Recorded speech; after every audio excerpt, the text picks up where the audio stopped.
Realmente una delicia lo que hemos aprendido a hacer hoy, esta cúpula de yogur espectacular. Y ahora sí, para comentarles que tras la pausa estaremos conversando con Luis Fernando Castro. Él es docente de contabilidad de la Universidad Católica San Pablo. Ya lo tenemos aquí y vamos a conversar con él. Bienvenido, Luis Fernando, buenos días. Gracias por la invitación. Vamos a conversar contigo acerca de esta nueva ley de la disposición del 25% de los fondos de la AFP para poder invertir en un inmueble. Un tema bastante controversial.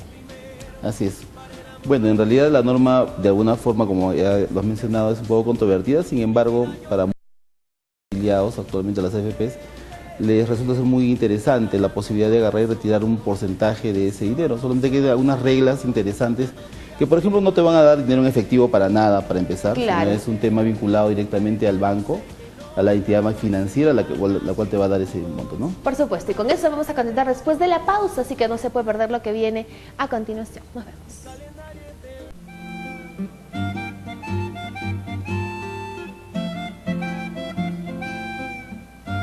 Estamos aquí de regreso en el programa para continuar hablando sobre este tema tan importante, la ley de la disposición del 25% de los fondos de la AFP para la inversión en inmuebles. Y estamos con nuestro especialista Luis Fernando Castro, él es docente de contabilidad de la Universidad Católica San Pablo. Luis Fernando, ya estábamos comentando un poquito acerca de este tema. Así es. Como habíamos comentado al inicio, el tema es de que es muy atractivo, interesante sobre todo, pero para empezar hay que conocer un poquito el sistema, ¿no? Que es lo que nos permite, un poco las reglas que esto de alguna forma busca, ¿no? Dentro del reactivar un poco la economía, quizás en algunos casos, ver esto inmobiliario, porque de alguna forma voy a tener la posibilidad de invertir un dinero en comprar un inmueble en el tema más amplio. Entiéndase no casa, sino un inmueble en el sentido amplio de la palabra. Exactamente, o sea, acá cuando hablamos de un inmueble inmediatamente relacionamos el tema de vivienda, casa, hogar, pero la norma no ha especificado en preciso de que tiene que ser una vivienda, casa, habitación. Ajá. En realidad yo puedo comprarme un terreno, puedo tener el tema de repente una oficina, en el caso extremo, de repente si yo quisiera por ahí invertirlo, de repente buscar un rendimiento futuro, ¿no? Creo que la idea va a ser mucho de la persona, de ver una opción, sobre todo los que no tienen vivienda en este momento, ¿no? Y hay algunas reglas interesantes sobre qué pasa si yo tuve antes una vivienda y ahora no la tengo. Y de eso me gustaría que profundicemos un poco, Luis Fernando, porque la condición o la limitación que pone la norma es que no hayan tenido una propiedad anterior o que ellos no cuenten con un inmueble registrado a su favor. Exactamente, o sea, acá lo que tenemos que ver es la fecha de entrada y vigencia de la norma. Ajá. El 29 se publica, entre vigencia el día 30. Entonces la norma de alguna forma dice que a esa fecha tú no tengas una vivienda. Yo he podido tener 6 viviendas antes y haberlas vendido antes del día 30. Hasta todas el 29 ellas. de julio. Sí, las vendí todas ellas. Yo ya tuve antes casas, es más, ni siquiera una sola. Sin embargo, si al 30 yo no tengo ni una registrada en SUNARP, entonces yo podría válidamente agarrar y decir, ¿sabes qué? Tengo un fondo de pensiones, no tengo vivienda a esa fecha, vivienda única, por lo tanto podría acceder al 25% de ese monto. Exacto, porque también uno de los requisitos es presentar una ficha actualizada de la Oficina de Registros Públicos de SUNARP, en la que diga que no tenemos ningún inmueble. Y si hasta el día 29 hemos vendido todo, aparecemos como sin exactamente, inmueble. O sea, si yo tenía una casa y quisiera de alguna forma beneficiarme de esto y vendo la casa el día 30 o en adelante, obviamente no me alcanza porque a esa fecha sí tenía yo el tema de la vivienda, ¿no? Ahora nos da dos opciones la norma, que podemos comprar un inmueble o podemos amortizar un crédito hipotecario que ya tengamos. Así es, así es. Entonces, igual, pasa en el tema hipotecario lo mismo, ¿no? Si yo tenía ya, obviamente, una primera vivienda, ¿no? Y tenía un crédito hipotecario, podría agarrar ese monto y destinarlo a pagar el tema de no las cuotas, ¿no? Creo que el tema hay que buscar el tema que sea el capital, para efectos de que baje bastante la carga financiera. Y eso ya va a depender de la entidad bancaria, porque hay supuesto. algunas que permiten el pago del capital, o otras que no permiten el adelanto de cuotas. Exacto. Ahí ya va a depender mucho de la entidad bancaria, y no necesariamente la norma es la que está condicionando esto. Por supuesto, ya va a tener que ser afiliado, por eso es que le es interesante un poco de que él vea, ¿no? Pregunte antes de qué es lo que se le viene, porque si va a amortizar cuotas, pues definitivamente no le conviene para nada, ¿no? El tema es ir directamente al capital para que la carga financiera no sea muy elevada. Entonces, y ese tema hipotecario también puede ser lo siguiente, ¿no? Hay unas alternativas como, por ejemplo, que yo haya tenido 2 créditos hipotecarios antes, obviamente tengo 2 viviendas antes. La pregunta era si yo podía tener acceso a ese 25% para amortizar uno, y la respuesta es que sí, ¿no? En realidad sí podrías hacerlo incluso teniendo 2 créditos hipotecarios por 2 viviendas por ahí, pero iría contra la más antigua, o sea, contra la primera, para efectos de amortizar ese monto. De alguna forma también te ayuda el tema de de poder usar ese dinero para efectos de amortizar tus obligaciones. Claro, lo curioso de esta ley es que ha dejado bastantes cosas amplias, como por ejemplo el tema inmueble, que ya hemos dicho que no se entienda como casa o como una vivienda, sino en el sentido amplio. Lo otro en lo que no ha puesto restricción y que en realidad nos ha dejado un amplio espectro es en el tema de la edad en la que uno puede acceder a este retiro y la cantidad que tú tengas ahorrada en el fondo para poder retirar. Ahí tampoco han puesto ninguna limitación.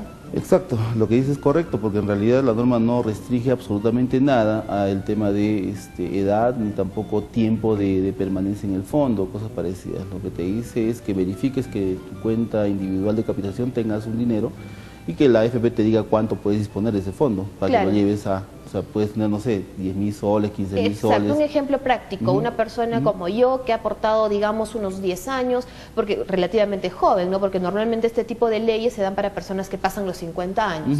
Una persona como yo de unos 30 y tantos años, que ha aportado 10 años al sistema, que tiene en promedio unos 3.000, 4.000 soles, puede retirar el 25% de ese fondo. Definitivamente, porque como bien dices, no hay una restricción alguna sobre el tema de la edad, tiempo, permanencia, ni siquiera monto del fondo. Pues se habla incluso de montos, pueden ser hasta pequeñísimos, pero obviamente eso también va a depender mucho de la entidad financiera para efectos de acceder al crédito hipotecario, ¿no? No solamente vamos a tener que ver lo que tenemos, sino también qué es lo que nos dice el banco, porque también es parte del Por supuesto. Ahora bien, Luis Fernando, las AFPs, las oficinas de las AFPs, sea cual sea, están abarrotadas de gente porque todos están buscando los requisitos.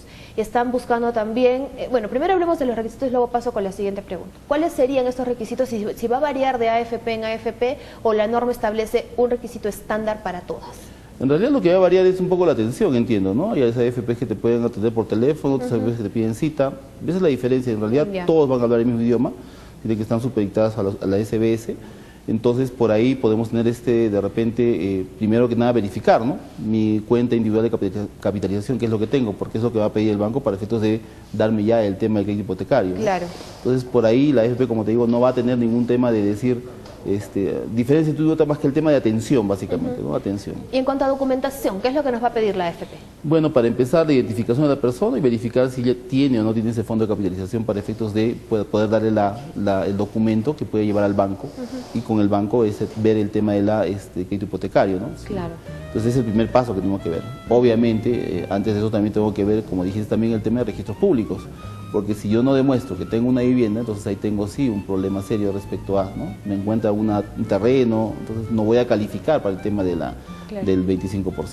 Entonces ese paso también es previo, ¿no? Con esos dos pasos yo puedo ir recién al banco para efectos de ver qué vivienda es la que quiero, qué es lo que quiero yo hacer con ese dinero, porque tengo que firmar con el banco. Exacto. Y hablando de esto, es muy importante que nosotros recalquemos, Luis Fernando, porque hay muchos usuarios que piensan que el desembolso de ese 25% lo va a hacer la AFP, pero no, tiene que estar ligado con una entidad bancaria que es a elección del usuario o de la AFP.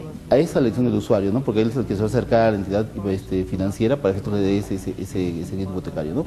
Y ahí, como bien dices, el desembolso no es pues en efectivo ni ponerlo en mis manos, en realidad es entre entidad AFP y directamente entidad financiera. Claro. Entonces la que corresponda, una vez que cumpla los requisitos y le lleve a la AFP el documento preaprobado del banco, que califico para efectos de un crédito hipotecario, entonces el banco, la AFP va a tomarse 10 días hábiles a efectos de que pueda recién pasar al desembolso de ese fondo y que pueda dárselo pues directamente a la entidad financiera, ¿no? Entonces yo no lo voy a ver en realidad, o sea, no, acá unos decían de repente se puede gastárselo en otras cosas, en realidad no va, ¿no? Ajá. Está bien seguro y va a ir directamente a la entidad financiera. De entidad, de AFP a entidad financiera. Entonces no lo vamos a ver, nomás que esté el depósito, el banco dirá en qué cuenta hay que depositarlo, claro. La AFP hará la transferencia correspondiente y listo, ¿no? Y ya tenemos el dinero ya depositado. Ahora bien, muchos de los usuarios, de pronto por falta de conocimiento, que en realidad es absolutamente normal porque no todos tenemos la norma bien establecida en la cabeza, pero culpamos muchas veces al lugar de origen del dinero, que en este caso sería la AFP, de que de repente tengamos algún tipo de limitaciones. La AFP, la única limitación que te está poniendo en este caso es que no cuentes con una vivienda anterior. Exactamente. Pero nosotros, al elegir una entidad bancaria que va a ser la que nos va a dar el crédito o donde nosotros vamos a depositar el dinero, ¿nos va a poner sin limitaciones? No, en realidad no tendría por qué tener una limitación, porque digo, yo escojo el tema del banco, la entidad financiera, porque obviamente ahora se van a abrir un abanico de posibilidades interesantes, imagino, para efectos de ver tasas. Pero uno tendría que calificar a un crédito como normalmente se hace en una entidad bancaria. Totalmente. Y ahí esas son las limitaciones. Esa es la limitación que procede, pero básicamente la entidad financiera, más no la AFP. Porque claro. Cuando capta tu 25%, si quieres lo sacas, si no, no. Obviamente no es obligatorio.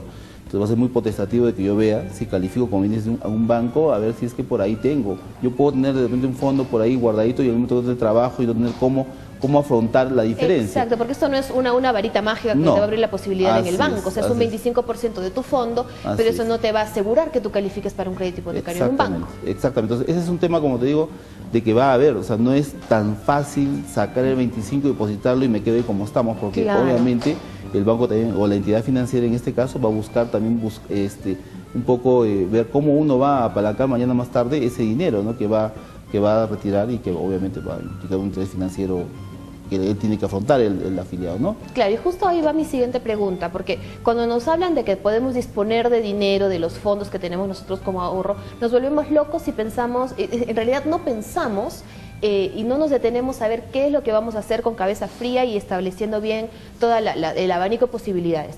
Según la experiencia que tú tienes, ¿cuáles son las primeras recomendaciones que deben tener los usuarios y qué es lo primero que deben tener en mente para aprovechar bien ese 25% que pueden retirar? Sí, justo en investigación de la universidad hicimos un análisis no hace mucho y hicimos una publicación ahí respecto al tema.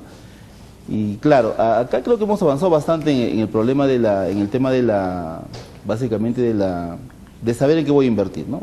La gente ya no es como antes que no pensaba y de frente sacaba el dinero y cosas parecidas. Claro. ¿No? Es cierto que cuando sacó el 95.5, estoy diciendo van a abarrotarse todos, pero hay muchos que lo han dejado y no todos han ido a sacar el dinero, ¿no? Están viendo un poco a futuro, viendo posibilidades, es un tema de inversión. Y lo que pasa ahora con el tema de 25 es igual. Lo que hay que tener presente es de que ese 25% definitivamente va a restar tu fondo a futuro. Por supuesto. Eso hay que también considerarlo. No es que ya vos del mismo fondo y se va a mantener, ¿no? Y el tema de rentabilidad es ese con el 75 más no con el 100%. Así es, y tiene influencia no solamente en el tema del dinero que voy a recibir en este momento, sino también un tema de jubilación, un tema de repente por ahí de alguna situación particular, como por ejemplo una invalidez permanente, que también obviamente va a restar un poco el tema de la rentabilidad que pueda yo tener, el monto que me puedan dar. Entonces eso también hay que analizarlo. La norma sí se ha puesto en consideración, la SBS al menos ha considerado dentro de su resolución esos puntos también, respecto por ejemplo al tema de invalidez permanente, que también está, ¿no? Y aquí también hay descuento del 25%, obviamente. Por supuesto, Luis Fernando. El tema nos ha quedado súper cortita, pero yo creo que se ha entendido lo que nosotros hemos querido explicarles a nuestros televidentes. Tenemos una visión un poco más amplia de lo que significa la aplicación de esta ley y cómo nos puede beneficiar. Muchísimas gracias por haber estado con nosotros el día de hoy y te invitamos en cualquier otra oportunidad para seguir hablando de estos temas de tanto interés para nuestros televidentes. Muy amable, gracias por la invitación. Gracias. Muchísimas gracias. Nosotros nos vamos a la pausa, continuamos con más, a que no vaya más. Y nos vamos a la pausa comercial y al volver, un tema muy interesante, los cambios climatológicos en el sur del país. Muy atentos, está haciendo demasiado frío. Vamos a saber por qué. Regresamos.